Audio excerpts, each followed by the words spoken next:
very interesting day. So I woke up from a nap at about, I want to say like it's like 2:55 my time. And then, no, it was more like 2:45 my time.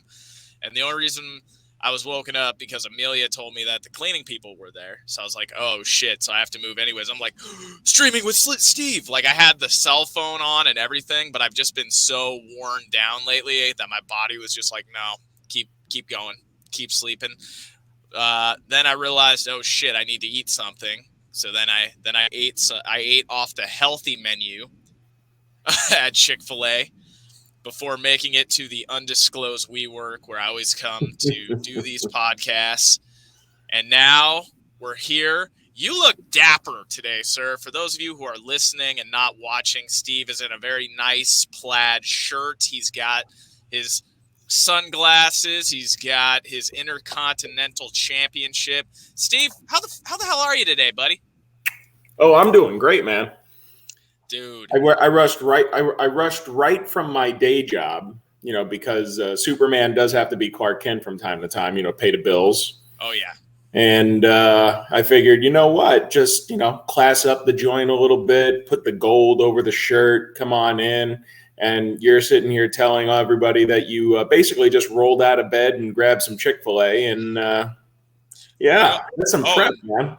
Oh no! So what I did was, the prep is going good so far, but I'm at that stage where it doesn't suck yet, right? Because by my Friday check-in, I'm probably going to be either 182 or 181 and a half. And as you know, there's a certain weight you can hit when you're preparing for a bodybuilding show where it's like, oh, this is cool. I've got more energy. My strength is here. I look good in the mirror. This is awesome.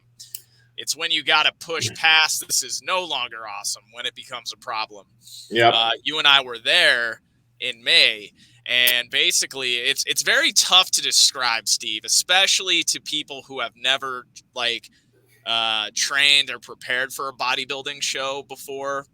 It's a process, man. Oh, it's definitely a process because there is a huge difference between looking good for an Instagram selfie, which is where most people, and hey, that's an awesome, if that's your goal, sweet, where they want to go. And then if you want to look shredded on stage, have visible abs with bad stage lighting, amongst other guys who are in fucking tip-top shape as well, it's like every single thing needs to be dialed. You have to have your nutrition on point.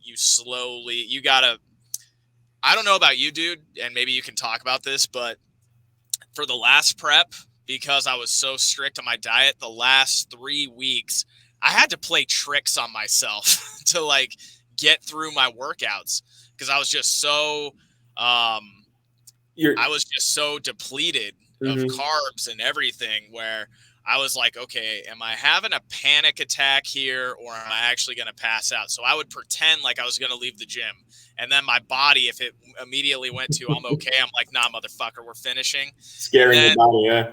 Then if it was one of those things where it was like, bro, I can't do this. Like, let's get out of here. We have to get out of here.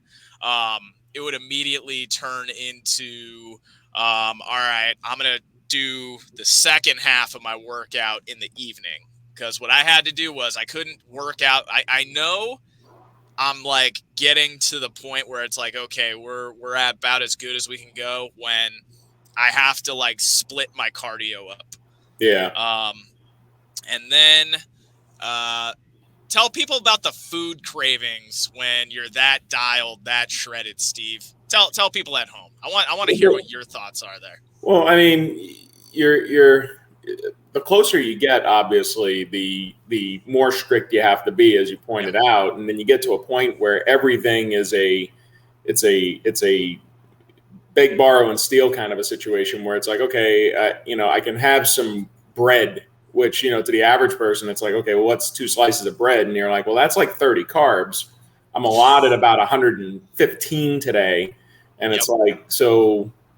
And then when you look at, any supplements that you're taking or, little things that you want to have throughout the day, like I got to have coffee, that's like one vice. And then, next thing you know, it's like, well, now I'm, if I decide to have this, turkey sandwich dry on wheat, it's like, that's half my carbs for today now. It's like, but to your point about the cravings, the hard part for me was really more just, I'm very much a creature of habit. So once I get into a groove, I just ride it out as long as I can. And anyone who was around me while I was getting ready for May will tell you, I was just like, I wasn't complaining about it. I was certainly looking forward to that first beer afterwards, which when you're so carb depleted, you have 3 sips of a Bud Light and you're sitting there going like, oh, okay. But the hard part for me was always the smells. Yeah. So like I'm good, and then like you drive by or you're walking by like a pizza place, and all of a sudden you're just like, oh man, like I want some pizza, just and you or some pasta. Like pasta's the worst, because pasta is so carby, and it's like any place you go for pasta, they're not giving you one serving out of the box, which one serving is like 50 carbs. They're putting 2-3 servings on there, and then the sauce on top, which has got sugar. You're talking about a 200 carb meal right there. Oh yeah, restaurants, like there's no way they're 100% honest about their macros either, because no one fucking cares when you go to a restaurant. You just want to eat some delicious food and move on with your day. And you didn't complain. I didn't complain too much. I think we both just did what we had to do, similar to what we're doing for the February show that we're preparing for. Yeah, and I'm on that path now, and I can tell you, man, I'm getting back into the groove of working out like every single day now. Yeah. Ramping up my cardio because I'm doing one of these Spartan stadium sprints in like 2 weeks because I'm just doing stuff in between, back training martial arts again now. So it's like, my whole body is just like getting back used to that. But once you fight, and that's a good feeling, by the way. Yeah. As you know, I love soreness because it means I'm working. It means I'm making progress. There's nothing worse than doing a long workout and then the next day you're like, man, like I feel great. No. No. Well, over time, it's not a bad thing to not be tired. But I totally know what you mean there. I just remembered before our prep, or 2 days before the show, we weren't complaining. But every single place we saw, like we were taking a taxi in Vegas, it was like, bro, I can't wait to have McDonald's. Oh yeah, bro, McDonald's is gonna be good. Then every fast food place we saw, we couldn't wait to eat it. See, the problem with that is like I said, I'm a creature of habit, and I know that in a lot of ways you are too. So when I'm home, and I'm controlling everything, meal prepping, I know where to. Now you're in Las Vegas, a couple of days before you got to compete. And it's like, man, I'm in Vegas. There's booze, there's food, there's, a lot of other bad things. And it's like, I got to wait a couple of days in Vegas. I got to keep doing these macros and working out and getting the cardio in. And it's like, man, I just want to go down to the bar and have some whiskey. It's like, yeah, bro. I mean, my 4 or 5 of my friends joined us, to actually watch us compete. Mm-hmm. Afterwards, we went and got pasta the day after, the evening after. Yeah. Yep. And I just remember being so freaking physically drained at the meal. As were you. We were both just almost passing out. Oh, yeah. And add wine on top of that. Good night. Oh, all I had was a Bud Light too, bro. Like I drink really simple, basic beer. Right. After that show with that dinner, I had like 3 glasses of Pinot Noir. I was good to go, man. Oh, dude, that was like that was a very, very interesting time. Seductive Steel Ass. Are you guys in the same class for this show? I compete in the classic physique division. Steve competes in the men's physique division. So both of them are bodybuilding. But with Steve's, you're wearing board shorts. It's more of a different, like, athletic look because Jack has to wear the Speedo. Jack has to wear the thong. I get to wear the Speedo, and the audience gets to see me in said Speedo because I look pretty goddamn good in that Speedo. But going back to it, so the difference is, and this is why I actually told Steve this was his division, the men's physique division, was just because it's like bodybuilding, but it's more of an athletic physique, right? Mm-hmm. So it's more like, hey, this dude, trim look, yeah. cut trim look, big upper body, because you always had like big arms, like, and I was like, as soon as I started helping you like really with your workouts, I was like, bro, you're a men's physique guy. Because I just noticed, because you got those barrel shoulders already, you got those big arms, you got the what I'm jealous of, and I guess you got it in the genetics and I didn't, but you have that awesome. And this is gonna sound really weird, but we're brothers, so fuck you. We have those. You have that that vein, like that long vein on the bicep. Yep. I don't have that, so that's why I love when that vein's popping too, man. Yeah, man. Yeah, but the thing with me is when I'm doing those, I have to come in way more dialed because I'm not a vascular guy. Yeah. And it's an optical illusion to the judges, because if you don't have those visible veins, they're like, well, is this guy even conditioned? And I'm like, yeah, I'm fucking conditioned. I had the best abs in my division. That's what every single judge told me. But that's like one of the weaknesses that I have that I have to get over, which is why I have to diet way hard. I have to prep 2 weeks before I probably should and all that fun stuff. But Steve and we will be competing February, baby. February 12th. I've already got the massive 4-bedroom suite set up. We're going to fill that bad boy. We're going to have a freaking crew out there next time, man. I'm telling you, everyone's coming, man. Everybody's coming. We are going to tear down that fucking house. We're both going to place better than we did last time. Can't promise where we're going to place, but we're going to look fucking good. That at this point, I'm in it for the fun, man. I'm in it for the experience. The first time, you know, the process was fun, but until you actually do it the first time, you don't really know what to expect. So now, and it's weird too, because you're always comparing yourself against yourself, right? Yeah. And you think, man, like I look really good. This is the best I've looked in a long time. You know, I'm ready. And then you get there and it's like, dude, like that guy looks way better. And he's like 53 years old. What the shit? Yeah. Oh, right? Dude, I remember that guy you were mentioning. Herman, whatever his name was. But I was like, damn, man, like that guy looks good. Shit. Dude, it'll hit you, man. I need to get those lats flared out big time, man. Like shit. But it's good for you. Like, it's one of those things where if all you're doing is looking in the mirror and like judging by selfies, that's one thing. But then it's another thing when you're standing up there with a bunch of guys who are also dieted, who also trained, and it's like it's a very interesting thing. And what people don't understand is how tiring posing is. Oh my God. Dude, afterwards, bro, after the mandatories, before I had to do my actual posing routine, as soon as I came back in, you remember me, I was just like, man, I want to take a nap. And then like 6 of the other 8 guys in my division were like, yep, me too, man, because it's tiring. You know, it may be called the side relax pose, but you are not relaxed for 1 second on stage, and it's basically like a grappling match is the way I would describe it. And my first time doing it, like every time out there, I was like, like just, squeezing and tightening everything up. And then if you remember when I went on, the judges went on a break in the middle of our whole routine for like 20 minutes. So now it's like you're trying to stay pumped up, but at the same time, you've been posing already. So and it was such a weird thing. And I know the promoter, she's awesome. Like she ran a really good show during the pandemic, so I don't want to knock it at all. But that was one of those decisions. I have nothing but good things to say about the whole experience, and the show was awesome.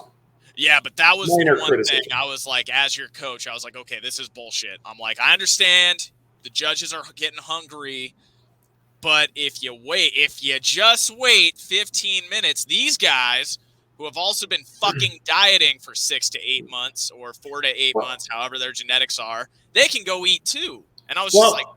And then if you remember, everything got moved to the right. So then all the women that were coming in to compete after we went on, they were all stuck in the hallway because now all the guys are in their area.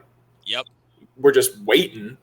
and the girls are all in the hallway because they want to come in and start getting ready and pumping themselves up and whatever they have to do for their stuff. And it was just like, it was very odd. And you know, like I said, overall it was a great show. It was just, you know, minor criticism. And I'm sure, you know, as a judge, you're sitting there, you know, you got to go take a piss or whatever it is you got to go do. I get it. But at the same time, it's like, you could have just waited like 15 minutes. Exactly. And it would have been so much smoother.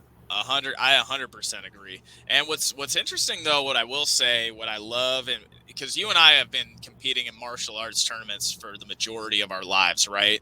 Oh yeah. In comparison to how disorganized your typical martial arts tournament is, wasn't that thing just properly fucking ran? Like that thing was. Yep. Both bodybuilding shows that I did, and like the first one I did, basically they rented out like a theater, like a playhouse theater.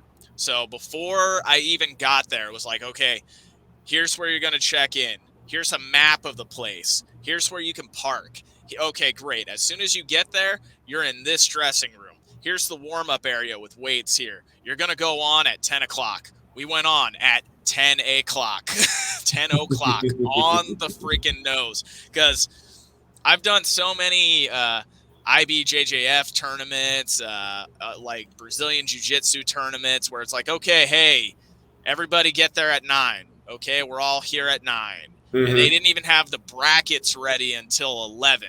So you're basically just like waiting there. They're just making sure, okay, hey, we've got the money to pay for the venue, so we don't have to skip town. Cool, everybody wait, right? Exactly. I've done tournaments where they tell you to be there at 9, and we didn't go on until like 4. Yeah. And you're trying to stay loose all day, but it's like you can't stay loose for, you know, 8 hours. Exactly. So for me, the whole bodybuilding experience, I was just like, okay, these are well ran. It's like an actual show. The lighting was good. The atmosphere was great. Even though I got lucky with my posing routine though, because the music was working perfectly, and then after me, it was just malfunction after malfunction for everybody. Technical issue after technical issue. Now that's not on them, these things happen, but I think I just got lucky. And in the OCB, your posing routine doesn't actually equate to points for your record. So for me, I was just like, all right, I'm going to go out there, give my 9-10 best poses, and then I'm just going to go inside, because if I would have won the open, which I did not, my open class, I would have had to compete in the overall. So I'm like, why would I exert all this energy right now if it's not going to add to anything? But sure. But I remember hearing them on when I watched the Facebook video. They were like, wait, that's it?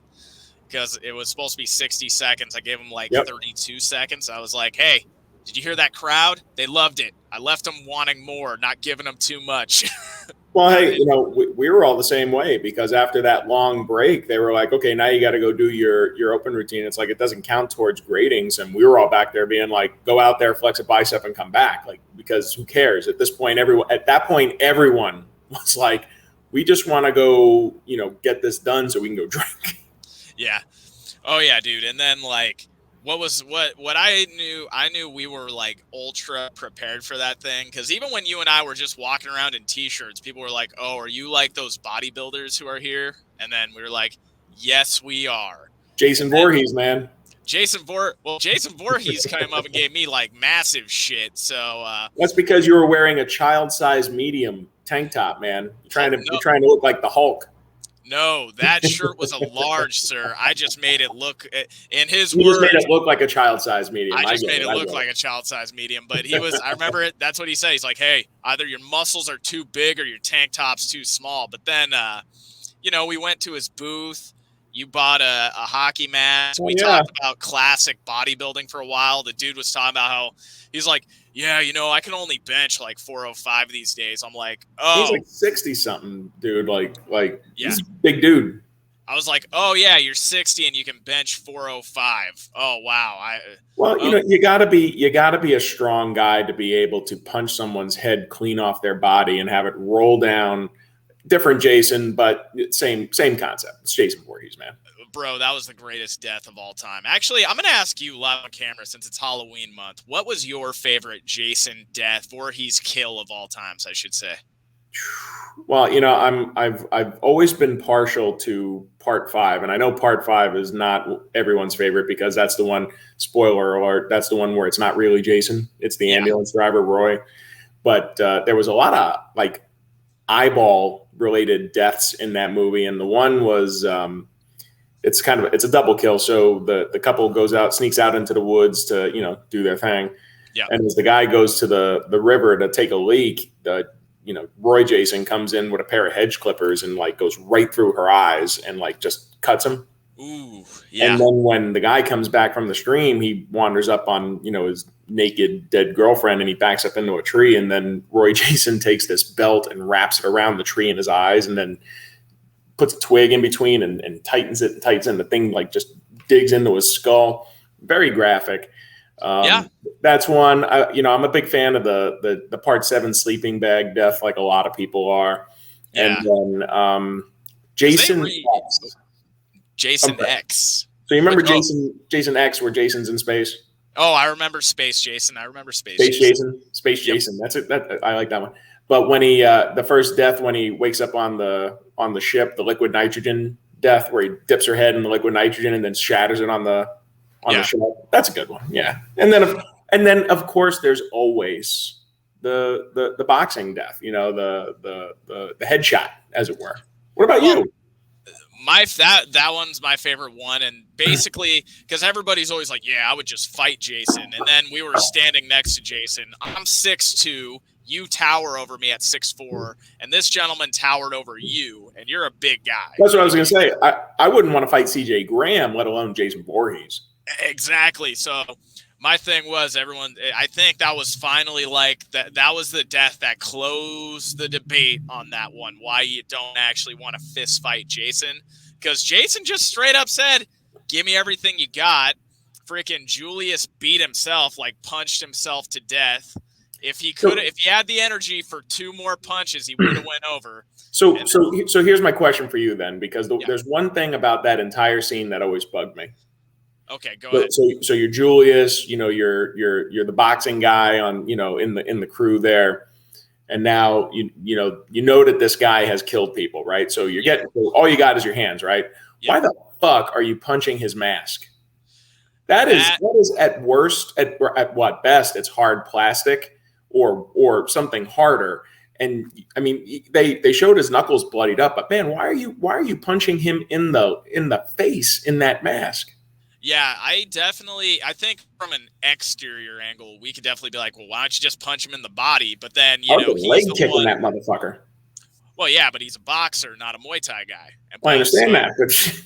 I mean, he did throw some to the body, but maybe, there's levels in boxing, and Julius was not like a world champion. He was just a guy who was a badass on the cruise, right? Yeah, what if it was in his prime Tyson? Oh, Tyson would have immediately gone to the body. That's all. That was Tyson's bread. No, but I mean, do you think he would have stood a better chance against Jason in his prime Tyson? In his prime Tyson, yeah, but I still think, because the thing is, man, Jason's like 10 times stronger than the average man, and Tyson's 3 times stronger than the average man. I think Tyson would have probably got the better of him, Jason, like on the feet, but then Jason's a freaking psycho killer and would have probably just found the cheat code move, shear to the freaking Achilles, shears to the neck. Now, if we're saying Jason, no weapons, he's got to fight Tyson mano-a-mano, I still think, because it's a horror movie rules, he would probably just grab him by the neck and like squeeze or rip out his freaking trachea or something like that. But, and then also, we really don't know, like Jason on that rooftop scene, he was toying with Julius. Like he wasn't even trying to not move. Like if he just wanted to stand there like an immovable object and not move an inch, he could have done it very easily. But I think he wanted Julius to tire himself out. So okay. So what about in his prime? UFC champion Brock Lesnar against now Jason on that rooftop. On that rooftop, he double legs. Little double legs to the ground. I think he double legs him, throws him. He thinks he's off the building, but since Jason has the supernatural abilities, Lesnar looks over to try to like congratulate himself, look at his handiwork. Jason grabs him, hoists him off. That's how I see it going. All right. Because we're playing horror movie rules, right? Like it's, of course. And horror movie rules, that's what always happens. Because instead of people just counting their blessings and running the opposite way, they want to see like, hey, is this guy really dead? They need to compute it, right? Then I could totally see Lesnar freaking Death Valley driver or attitude adjustment style, or F5ing him off the freaking roof. There you go, right? He F5s Jason off the roof, looks over. Well, where the fuck's Jason? Well, Jason didn't actually go over the roof. He landed on one of those freaking New York City stairwells that are on the top side of the buildings. Jason reaches up, grabs him. Brock's in shock. Now Brock gets thrown over the building. That's how I think that would go down. All right. Well, you know what? It is Halloween season. It's October, right? Yes, it is. What's your go-to Halloween movie? You know what? I pick a new franchise every year and I circulate them. Like okay. last year, it was the Hellraiser series. Oh, that's a good one. It's good until 3, and then after that, we start the decline. And most of the movie series are good until about 3. Yeah, most of them are good till 3. I mean, in my personal opinion, Nightmare on Elm Street 3 was the best one. Oh, I agree. Warriors, then which made 4 even shittier because they took all the payoff of 3 and completely kill it within the first 15 minutes of fucking screen time. But yeah, Nightmare 4 is such a weird movie. Nightmare 4, that's when, like, because this 1 and 3 was its thing. I know 2, they tried to do, like, get experimental with a few things there. So, they were toying with some rules, but then they realized, just this dude killing you in your dreams is enough. That's right? Enough. It's enough. So this year, it's probably going to be... I'm actually going to probably get into Friday the 13th, the franchise this time around. Because here's the thing. I've seen a few of the movies like all the way through, and I've seen all of them in bits and pieces because it would be on AMC during a marathon. No. You got to watch the real ones. Yeah, not the AMC shit when it's all censored and. So the thing is, I got to wait till the girls are asleep, and I'm coming home from wrestling class, and then I'm like, okay, this is what I'm going to watch, and I believe they're on Hulu, right? Are they on Peacock? I thought that they were on HBO Max, but I might be thinking of Nightmare on Elm Street now that I think about it. Yeah. No, so what's your go-to? Are you going to be all about Friday the 13th as much? Which franchise are you in? Well, so here's the thing, right? Like all time, my favorite horror franchise is Friday the 13th. However, at Halloween time, I always get into Halloween again. Okay. And now that's especially the case because day after tomorrow, Halloween Kills comes out. So I'm really interested in going to see that. And while I'm in Las Vegas, I may have to sneak away and check that out in the theater while I'm out there. Because I will be in Las Vegas this weekend up until about Tuesday. So just, hanging out, working out, winning some money, Yep. But yeah, Halloween, when it comes to Halloween, see, I like good horror. I like gory horror, but the problem is that like Friday the 13th and Nightmare on Elm Street, like they're so good, but they don't. Halloween happens around Halloween, so there's like a fall vibe. There's pumpkin, and I just kind of for whatever reason around Halloween time, I just really get back into Halloween all the time. Yeah, it's definitely the aesthetics. I can definitely see that. Halloween Kills is going to be a good movie. The first one was great. And you know what? I actually liked the Rob Zombie Halloweens. The first one wasn't bad. The second one I didn't like. Yeah, I could definitely see that. The thing with his mom and the white horse, and I was like, nah. I think that's when Rob Zombie like cashed in all of his. I think Rob Zombie was doing some acid or something. You know what he's like? I think he was under the influence of something. There was something going on there. I mean, has he directed a movie since then? Oh yeah. Okay, I need to see. I think he's directing one, right? Isn't he? I thought he was doing like a remake of the Munsters or something like that, wasn't he? Oh, I would fuck with that. Like I would definitely watch a Rob Zombie's Munsters because, as you said, Halloween. The first Halloween he did was great. The second one was just fucking weird and trippy. You know, he took. Now I got to look this up while you're talking. I'm going to look that up and confirm that. Keep going. Yeah, I mean he took so many times. It's like, okay, I think it's good to take risks as a filmmaker, but then there's times when I feel like you could really just hand the ball up, run up the gut for 10 yards and call it. For instance, The Last Jedi. The film, if he would have just taken the script that J.J. Abrams handed him and just made that movie, fucking probably could have been the greatest film of all time. But then Disney got into the habit of being like, okay, what we're going to do when we can't think of anything new or original is we're just going to kill off another one of your childhood heroes on screen time. And then all of us are like, well, damn, you couldn't have given us fans of the old Star Wars like 2 minutes of screen time with Leia, Luke, and Han Solo all back together again, guiding this new young crew of people together, and then you have to make Luke Skywalker a crotchety old man who's morally bankrupted and all that shit. We couldn't have just gone to what somebody else wanted to claim, because there was like I forget the names of them, but I was reading lore and watching Star Wars Reading Club on YouTube, which was actually it's a really great channel, like really good channel. And there were these Jedi like gods, right? And somebody made a great idea for the story. It's like, well, what if by bringing balance to the Force, you actually awoken these gods who are now 10 times worse than the dark side ever was?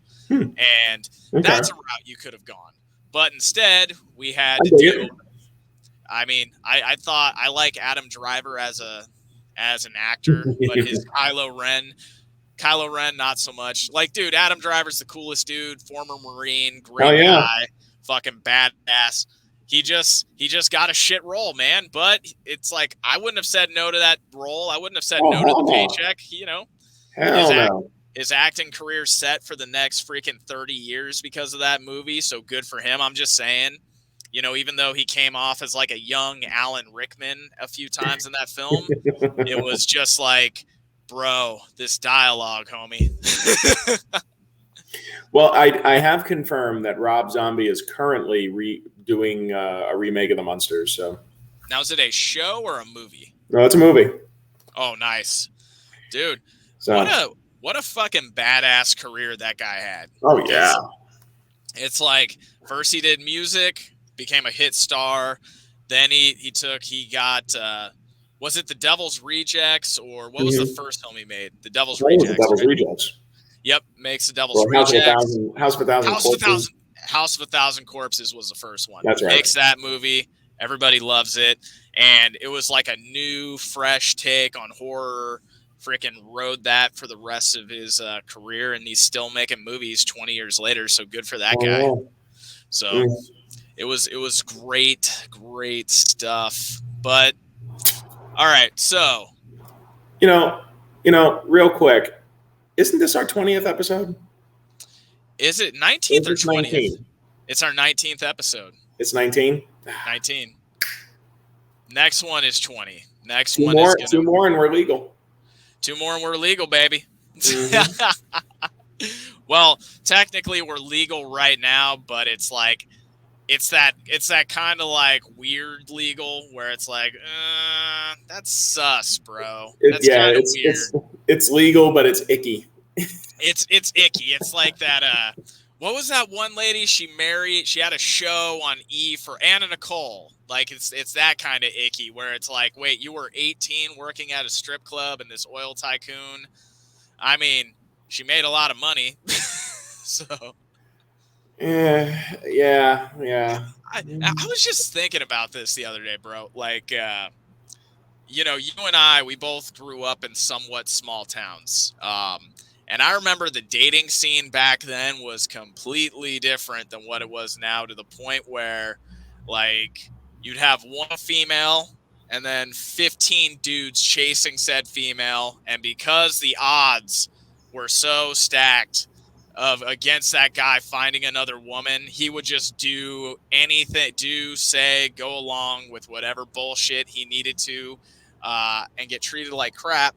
Now it's kind of weird with the whole dating app thing, because just as a guy observing as an outsider, of course, it seems like that type of power on either side no longer exists, because it's like, hey, wait, I've got options. What? Like, okay.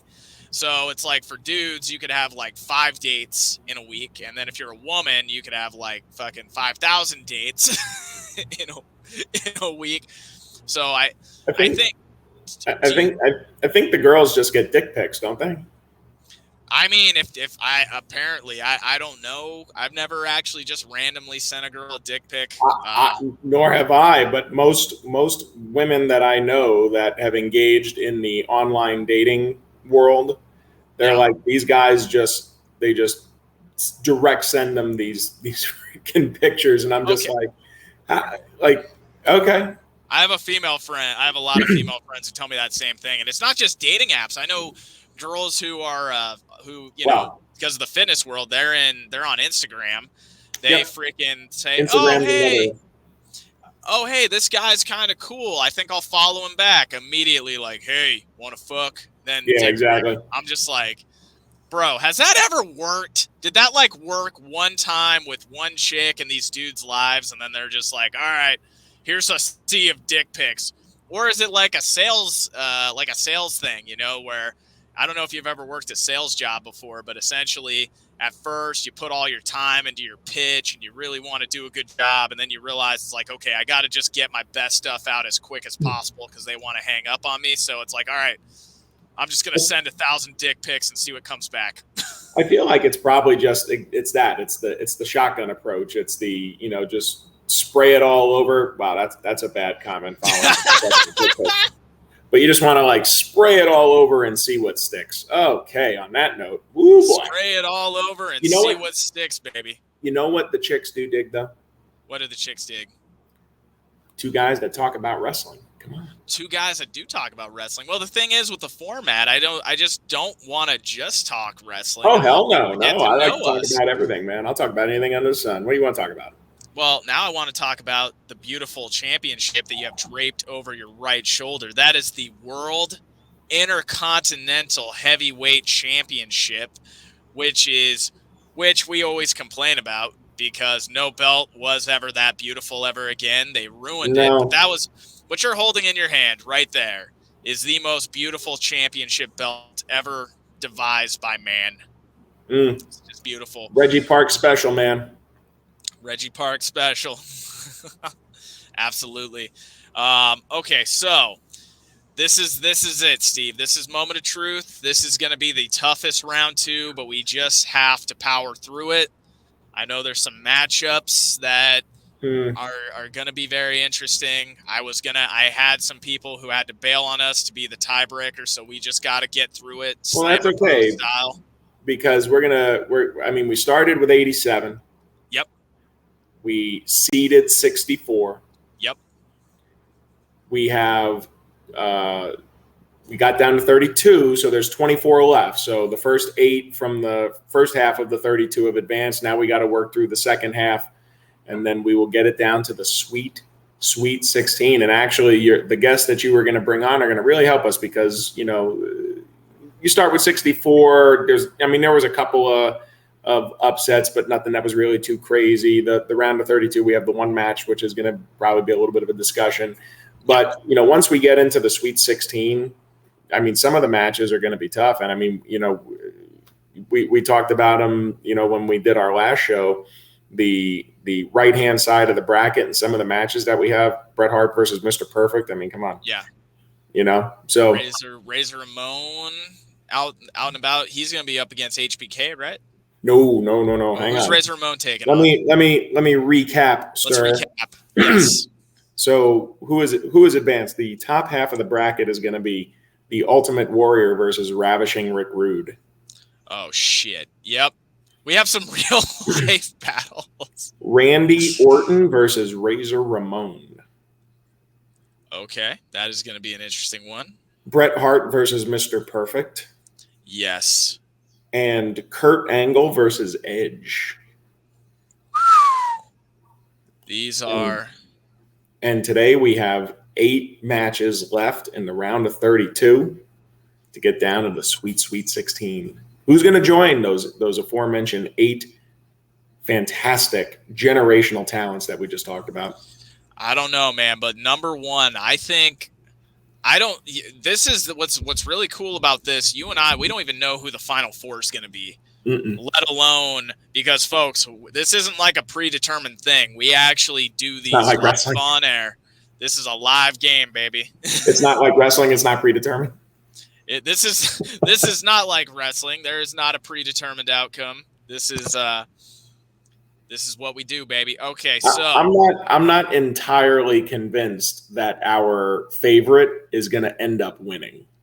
No, he's not. The number 1 seed, I can tell you right now, is likely not. Well, okay. Well, let's see what happens. Are you ready to jump into it, sir?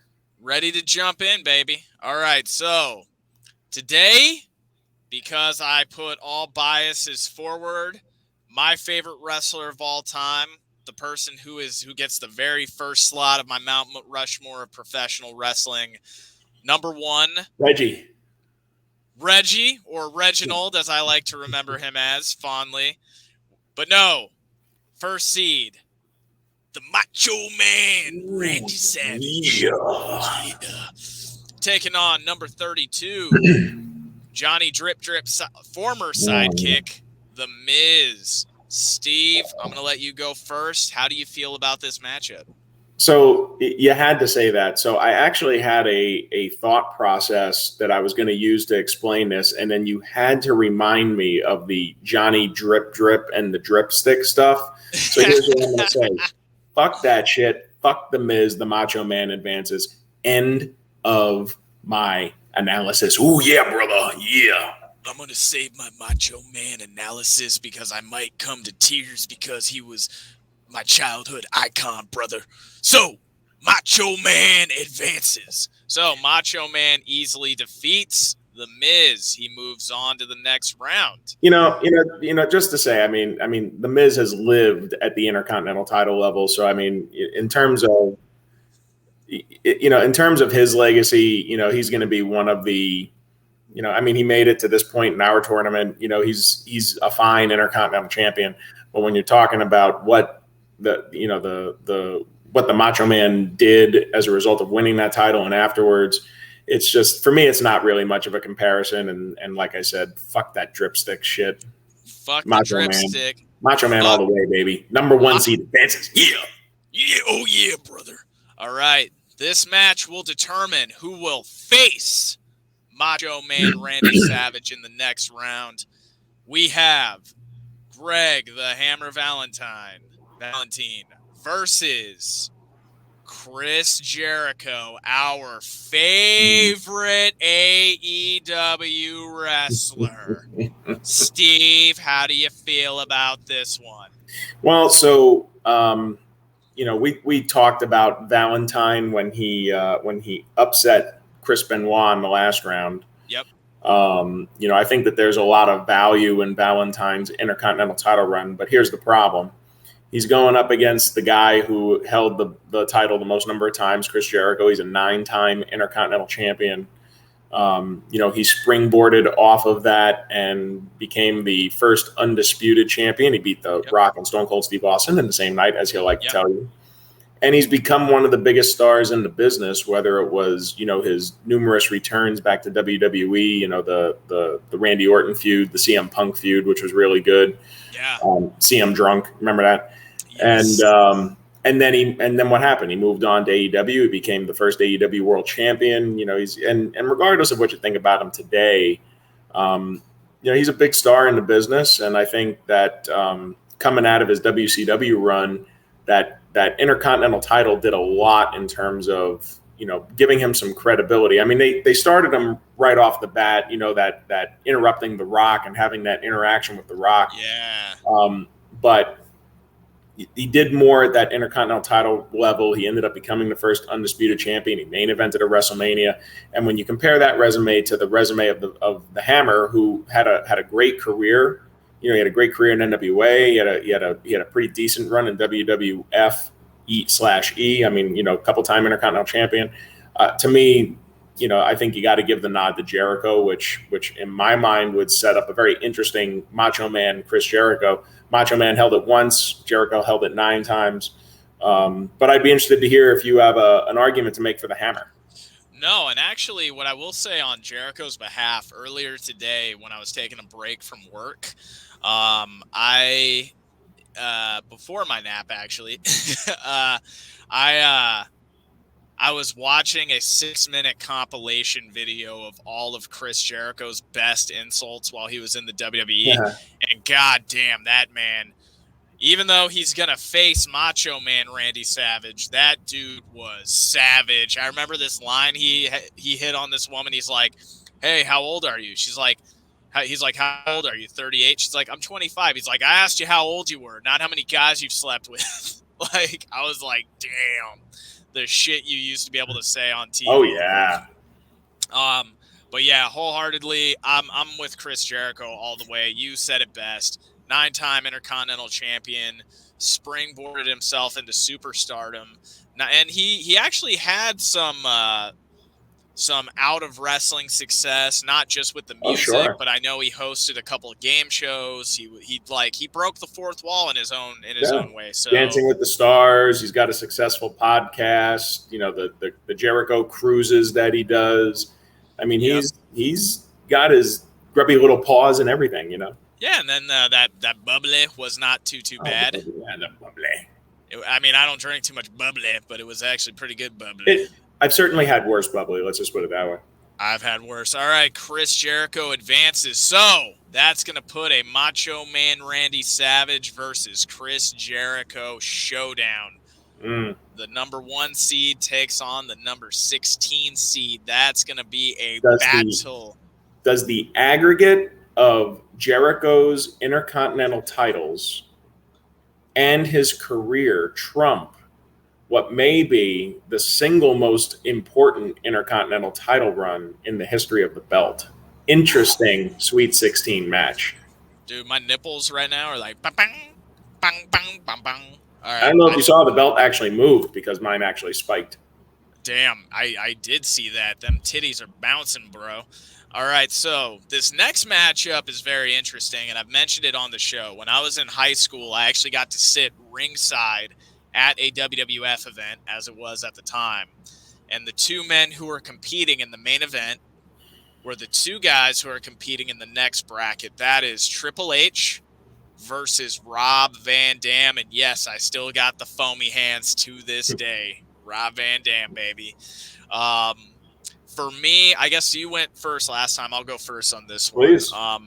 So my thing is, if you compare who I liked more as a kid, because I was into martial arts, I loved Rob Van Damme. I loved his moveset. I loved his style, his confidence. And he was like, he carried kind of that, I like to call it that ECW swagger with him a little bit, to where it was like, hey, it was almost like I can hang with you guys. And he proved it. That Intercontinental Championship definitely did help springboard him into bigger things.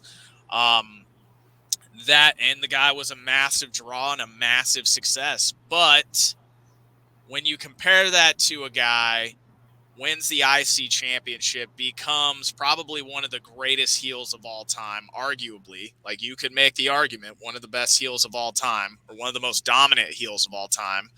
Successful title run after successful title run. Now, this may have more to do with his choice in marriage, but, God damn it, he made it happen. The success of NXT 1.0 was... Which is really NXT 2.0, because NXT 1.0 was some weird game show segment that they used to do, but I digress. Yeah, okay. Anyways, NXT, the success of it, helping, build many, many careers.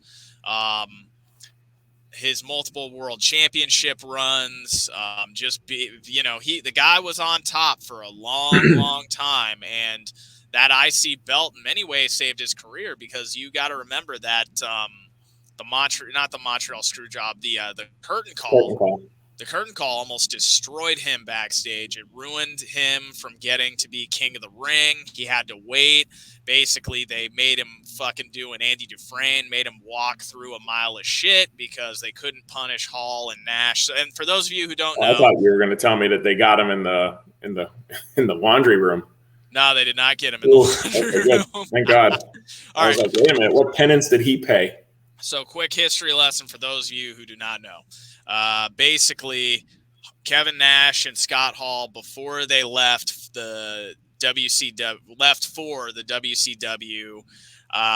they all asked Vince McMahon for permission, because it was a house show, if they could all just have a curtain call, say goodbye to the fans, hug it out in the ring, and then go. Vince McMahon approved it, but the footage got out, and it became known as the curtain call, and a lot of people were pissed off. But Hall and Nash couldn't be punished because they were on their way out.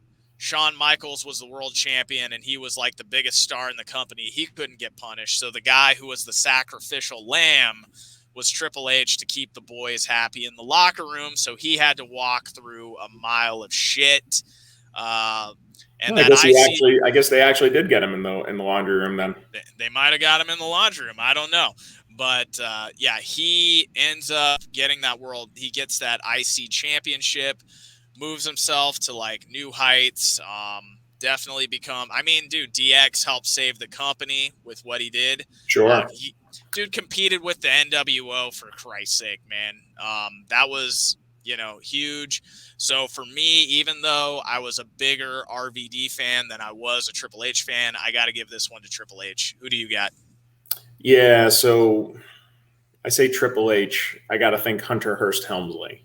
Hunter Hearst Helmsley. When I think Triple H, I think the world champion. When I think of Hunter Hearst Helmsley, I think of the Intercontinental Championship. Actually, yeah.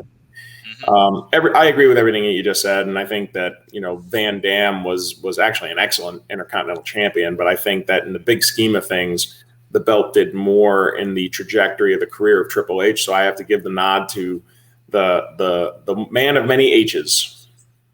The man of many H's. Absolutely. So I will. So Triple H advances. This is the next match, bro.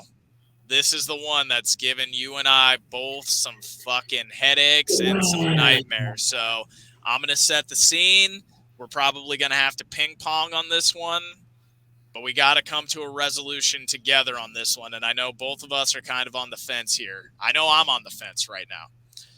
The next one. I'm leaning a certain way. I'm kind of there too, but if you can make a convincing argument, I could steer. But the 25th seed, the Honky Tonk Man, the guy who was the longest running Intercontinental Champion at that time, had one of the most important Intercontinental Championship losses of all time, which was to the Ultimate Warrior, who became probably the greatest superstar of all time. And because Honky Tonk Man had such heat and held it for such a long time, and even though they didn't promote this match and it was an open challenge where Ultimate Warrior just came and beat the shit out of him, the payoff was huge. Versus number 8, The Rock. Now, The Rock, let's just see what he did. Intercontinental Championship to multiple World Championship runs, becomes arguably, he was the most electrifying man in sports entertainment, but he elevated himself to a point where he didn't need the championship. He was just cemented as The Rock. His title runs were great. His fucking trilogy with Stone Cold at WrestleMania was epic. Probably some of the best fucking work ever. Freaking nearly brings the house down because him and Hulk Hogan have a match that should have been the main event at WrestleMania 18. Goes on to run Hollywood, and I mean actually run it. Like, out of all Oh the yeah, people making movies right now, he is the top freaking star. Black Adam, baby.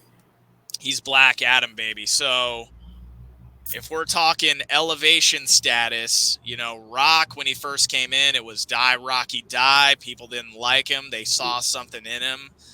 I mean, that IC title was definitely a springboard for him. And if you look at the sequence, right, because you had, at that time, and I got the order wrong here, you had Rock, Triple H, and Stone Cold in that order of who got to carry the title. And all three of those guys became something. So he got the belt back when it meant something. Like, they were trying to make you something. And God damn it, he became something. So, Steve, what are your thoughts here now that I laid out a clear picture? So I had to go through a thought process on this, and I had to go back to my criteria. So my criteria were, how did they win it? Yep. So the Honky Tonk Man stuns the Dragon, Ricky Steamboat, after, just 2 months after he has that epic WrestleMania 3 match with the Macho Man where he took down the title. The Rock first won the Intercontinental title on an episode of Monday Night Raw where he small packaged Triple H, then Hunter Hearst Helmsley. So in that case, I would have to give the nod, believe it or not, to the Honky Tonk Man in terms of how they won it. Yeah. Match quality, I'm just gonna give the nod to The Rock. I've always been entertained by The Rock's matches, like the athleticism, his move set. The Honky Tonk Man never really excited me with his in-ring work. Yeah. All due respect, but so now I got to give that nod to The Rock. So we're tied one apiece. What did their reign mean to the lineage of the title? I think in the bigger picture, that nod has to go to the Honky Tonk Man. He was the longest reigning single Intercontinental champion, and the transition of the belt off of him to the Warrior made the Warrior. Yeah. Right. So so he gets the nod in that his title run didn't really do much for him, but it did. But the moment he gained so much heat as the champion that it meant a lot when he was beaten. Yeah. So 2 in favor of the Honky Tonk Man. And then what did it mean in the context of their careers? Well, here's where it gets interesting. So, the Honky Tonk Man's biggest claim to fame in his WWF run was his single Intercontinental title run, right? So he's got this long 434-day run or whatever it was. And then the Warrior comes in and just decimates him in seconds, right? Takes the title. The Warrior gets all that heat transferred to him. Exactly. Now, when it comes to The Rock, it's a little more interesting because I think the more meaningful Intercontinental title run for The Rock was his very first one. Yeah. And that was when he was Rocky Maivia, and he was the pushed big fresh baby face, and he was smiling all the time. And the moment that they rushed him to put the title on him is when the fans really started rejecting him. That's when the die, Rocky, die stuff started. Yep. And his first Intercontinental title run was really uneventful. He had a WrestleMania 13 match against the Sultan, who was, Savio Vega, I believe, in a match. But in the context of his career, had they not rushed to put the Intercontinental title on him, would he have become The Rock? It's an interesting question because he became The Rock after the fans really started shitting on him, right? Yeah. And then they allowed him to turn heel, and then they had really nothing for him. They stuck him in the Nation of Domination, and they said, go hog wild, and he became that as a result of the fan rejection when they threw the Intercontinental title on him. If they didn't rush to put the belt on him, would he be what he is today? I don't know. That's an interesting promo because if you remember, like, the Nation of Domination, he really became The Rock that day. He addressed the fans. He's like, die, Rocky, die. Like, that kind of set a fire into him where he's like, okay, I'm not going to be this nice guy anymore. That's when he started adopting those mannerisms, started referring to himself in the third person. Mm-hmm. So... And because the thing was, and you know what, dude, it's a lot like what happened with Roman Reigns. If you look at it, there's some parallels into him because Roman Reigns was kind of like forced down our throats, and he was rejected as a babyface. But now as a heel, it's like you like him more as a heel than you ever did as a babyface. So it's similar to that. Like maybe it's just a family thing. I don't know, but So then in terms of my analysis, I have them split 2-2. So really, where does the nod go? Because I can't say it's a tie, and then Triple H gets a bye into the Elite Eight. Can't do that. okay. So If I think back to what I just said, Honky Tonk Man had probably the single most meaningful Intercontinental title run, although I made that argument for the Macho Man too, because his was incredibly meaningful as well, but for a different reason. In terms of the impact on their career, I have to give the nod to The Rock. You know what, bro? This is where we agree, because to stay intellectually consistent, a lot of things we talked about what'd you do after you got the belt. And that belt made The Rock in a weird way. It really did. And The Rock is still to this day. I mean, I read the dude's autobiography in the 6th grade, and it was this thick. His autobiography now would be like fucking 19 different books that you'd have to, it'd be like a fucking encyclopedia set. So yeah, for me, I'm going The Rock. The Rock beats Honky Tonk Man, and this was the toughest one that we had to deal with. It really was. I mean, my thoughts on the Honky Tonk Man, I saw him going very deep into the tournament, but unfortunately, the way that the seeds broke down, he ends up with probably one of the few guys who could have eliminated him this early in the tournament. Yeah, I agree with you. It's The Rock, and that sets up The Rock and Triple H. Oh shit! Yeah. Look at all these rematches we're getting. We've got Bret Hart and Mr. Perfect. We've got Rick Rude and the Warrior. We've got Kurt Angle and Edge, and now we've got ourselves a little Triple H and The Rock. Well, we are 4 matches from being done with round 2, and we've got 20 minutes to get through them. Let's do it. So next on the list, we have Stone Cold Steve Austin, the Rattlesnake, versus Shelton Benjamin. Now, I love me some Shelton Benjamin, and I love the Hurt Business. The fact that the Hurt Business, like you showing me the Hurt Business, is what got me watching pro wrestling again, which has me fucking training for pro wrestling 4 days out of the week now, putting my 33-year-old body through freaking bumps and shit. So I gotta give him his flowers, but for me, I'm just gonna come right out and say it. It's Stone Cold Steve Austin, hands down. Yeah, I mean, Shelton was like I made the argument about Dolph Ziggler. I think the same is said for Shelton Benjamin, a prototypical Intercontinental champion in terms of their in-ring ability. Not a great promo, but he's gotten better over the years. But that's all he's done. And Steve Austin, although his time as the Intercontinental champion was very brief, especially that first time because he broke his neck. And then he came back after he recovered and he won that, and he didn't really hold that very long because he was on a rocket ship path to WrestleMania 14 and Shawn Michaels in the world title. But it's definitely Steve Austin. Yeah, 100% Steve Austin. So, damn, man, the left side of the bracket is going to be freaking killer, bro. Killer. Okay, so next, Stone Cold Steve Austin defeats Shelton Benjamin, one of our favorite wrestlers current. Next on the list, this one's going to be very interesting. We have Christian, who is now Christian Cage on AEW, taking on Owen Hart. So I'll go into mine real quick here. I thought Owen Hart was like probably one of like his brother, like that whole family was just technically sound, like the cleanest technical wrestling ever, damn near flawless in the ring.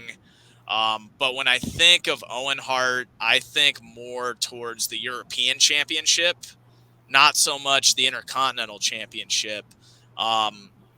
Whereas with Christian Cage, I really felt like that belt is what made people see more of him within the company, and kind of adopt the idea of letting him kind of move forward and actually carry the championship, even though I think he only held it for 2 days. But it definitely wasn't a big elevator for him. Then, I mean, he just headlined, AEW with Kenny Omega, who is the biggest star of that, or who was the biggest star of AEW at that time. I'm leaning Christian Cage, but I do love Owen Hart, and if you have an argument for him, I'd go that route. But what do you think? So we feel very similarly, and here's the problem with Owen.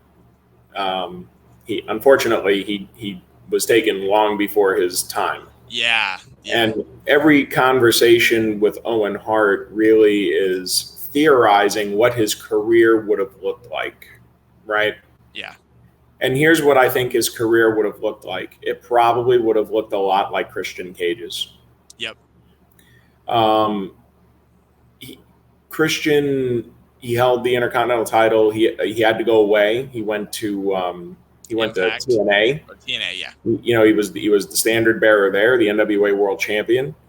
Eventually, he came back to WWE, and eventually they did put the world title on him. One of their world titles, but eventually became the world champion, and now he had to go away because of injury. He's back, and now he's main eventing, AEW pay-per-views. Well, probably not going forward, but he's still in the periphery of that main event mix. I think in terms of who would have been a better wrestler overall, I think you would have to give the nod to Owen Hart. And candidly, not that I've ever met Christian, but just everything I've heard from him and listening to his podcast in the past, I think he would probably agree with that. Yep. However, when you look at impact on the title, Owen Hart had 2 very short reigns. It should have been 1. They gave him back the title, so did Austin come back and beat him for it again. Christian used it as a springboard to go become world champion at multiple companies. He's got a career that's still going today. I'm afraid, and every part of me feels that this is wrong because I loved Owen. Yeah. And I think Owen could have been somebody that potentially won this tournament, had his career been allowed to go. And this is no disrespect to his talent or the legacy that he had. But in terms of the Intercontinental title and what they did and what it meant and their impact on it, I have to agree. I have to go with the upset here and give the nod to Christian. Yep, 100%. No disrespect to Owen or his family or the Hart family. God bless. But, going into what they did as opposed to what could have been, I wholeheartedly agree that if he was alive today, he'd be on AEW and he'd be fighting Kenny Omega, and it would be probably, if not as good, a better match than what he had with frickin' Bryan Danielson, because he was a technician, man. And sure. Let's move on to the final 2 matches. So this set, with Christian winning, it's going to be Steve Austin versus Christian in the Sweet 16. Final 2 matches. We have Eddie Guerrero, Mr. Latino Heat himself, probably one of the greatest in-ring technicians ever. Definitely everybody said the guy was a machine in the ring, could have a 45-minute match with anybody, anywhere, anytime. Versus a guy who I really like, Rick Boogs is Shinsuke Nakamura. Shinsuke Nakamura versus Eddie Guerrero. The current reigning Intercontinental Champion, by the way. The reigning Intercontinental Champion. You wouldn't know this because they don't put the Intercontinental Championship on pay-per-view anymore because they treat the belt like a piece of shit. Well, it's much more important to get his guitar player on TV wearing a denim singlet, but I digress. Yeah, and I like Rick Boogs in the denim singlet myself, but this is the Intercontinental Championship. It hasn't gotten the level of respect that it has deserved over the years. I'm going Eddie Guerrero here. Hands down. I mean, the analysis of the conversation we just had over what his current run looks like. Yeah. Right. I had a lot of hope that when they got the title off of Cruz and put it back on and put it on Shinsuke, that they were going to do something that, there was a lot of opportunity there. Shinsuke was getting over again, with the guitar player. They haven't done shit.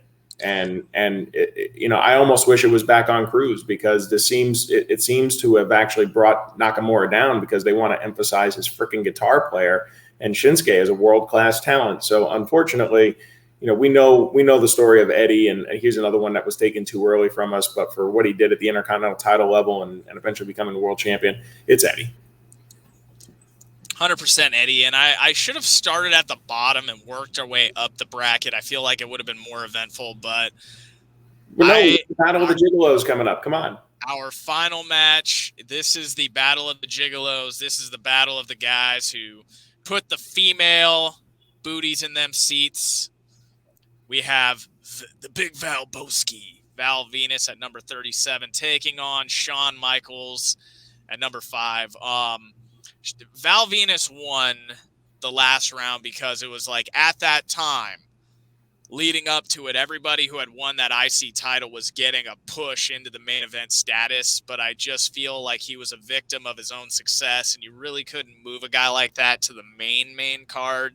It was a gimmick that was designed for the main card, and like Shawn Michaels, we said this last time, when he carried the IC title and the World Championship were basically the same freaking level. Like it was a main event belt is what he elevated it to. I'm going Shawn Michaels here, even though Val Venus is probably one of my favorite gimmicks of all time. I got to go Shawn Michaels. Yeah, I'm with you, but I'm going to give everyone a quick preview of my anti-Shawn Michaels comments here now, because if you think about it, Shawn Michaels was a 3-time Intercontinental Champion. The first time he lost it to Marty Jannetty for a couple of weeks. Yep. The second time he lost it, it was stripped of him. And the third time he lost it, it was taken from him. So, I mean, in terms of who he put over, nobody. Yep. Right. So, I mean, it did a lot for him, but in terms of, the legacy of the title and then, who he ended up putting over and making as a result of it, it's really not anybody. But, in a matchup between him and Val, obviously the nod goes to Shawn. But, we'll see how deep he goes, especially, a matchup between him and Guerrero in the next round is going to be a very interesting little discussion. Yeah, that's what we have to do is be careful, is make sure we stick to our criteria and not play favorites, because if we look at the left-hand side of the bracket now, you got Savage versus Jericho and then you got Triple H versus Rock. You got Steve Austin versus Christian, and you got Eddie Guerrero versus Shawn Michaels. So the way we handled the brackets you built, bro, were damn near perfect. There was very few upsets to get to the Sweet 16. Well, that was a team effort, man. I mean, we both did the seeding, right? So, I think we got the seeding relatively correct, a couple of upsets here and there, but, sometimes that's just dependent on how the matchups break, Absolutely. Well, today I actually I enjoy every podcast. Today was fun. We got to just sit around, talk about some non-wrestling stuff. Then we got to talk about the Intercontinental Champions. Now we're down to the Sweet 16. And I think anybody who's listening or watching on YouTube should definitely follow us on Twitch so they can catch us live at any time. They should follow you on Instagram at Steve_Slammer. Follow me on TikTok at OJackSlammer. And I want to end on a high note. So thank you folks so very much for tuning in. And next time on the Slammer Bros, on our 20th edition, we're going to get through the entire Sweet 16. Ooh.